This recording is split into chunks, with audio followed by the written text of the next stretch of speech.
जिंदगी की सभी बातें हमारे बस में नहीं होती हैं और इन्हीं विचारों के साथ आज मैं कुछ पुरानी बातों को लेकर आपके सामने हाजिर हुई हूँ। और मैं मम्मी के पास बैठी थी और उनसे कुछ पुरानी बातें पूछ रही थी।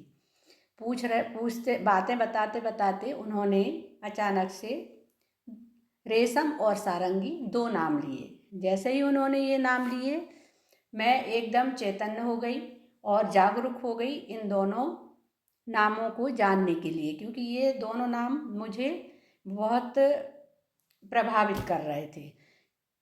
तो वो बताने लगी इन दोनों के बारे में और उसके बाद उस दिन मुझे कुछ ज़रूरी काम से जाना था। तो मैंने मम्मी से कहा कि मम्मी मैं कल आऊँगी आपके पास, तो आप आज कुछ काम है वो कर रहा हूँ, कल मैं आपके पास आऊँगी तो आप मुझे इन दोनों के बारे में और पुरानी बातें भी बताइएगा, मैं लिखूँगी।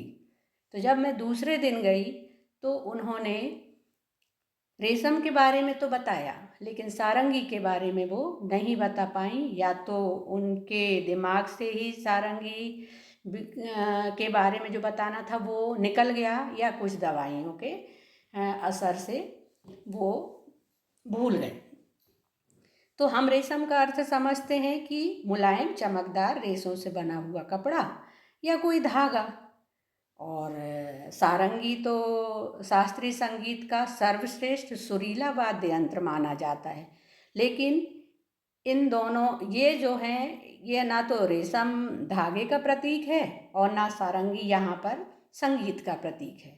ये दोनों नाम दादा ने गायों के रखे थे। तो रेशम गाय जो थी वो काली थी पूरी और उसके बाल बहुत चिकने चमकदार और कोमल थे, तो शायद इसलिए उसका नाम रेशम रखा गया। और जैसे ही हम उसकी पीठ पर हाथ रखते थे तो हाथ फिसल जाते थे, इतने चिकने उसके बाल थे। लेकिन दूसरी गाय का नाम सारंगी था और ये तो वाद्य यंत्र है संगीत का सर्वश्रेष्ठ और सुरीला भी।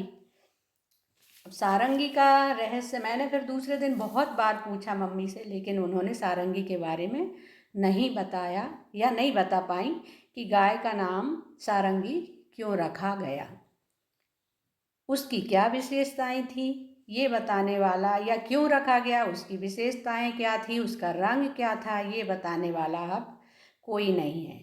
मम्मी अब रही नहीं तो पुरानी बातों का भानुमति का जो पिटारा था वो उनके साथ ही चला गया। मैंने शायद ये जानने में बहुत देर कर दी। मुझे उनसे उसी दिन या कुछ दिन पहले ही ये सारी बातें पूछ लेना थी। इसलिए हमें समय रहते ही सारी चीज़ों को जान लेना चाहिए।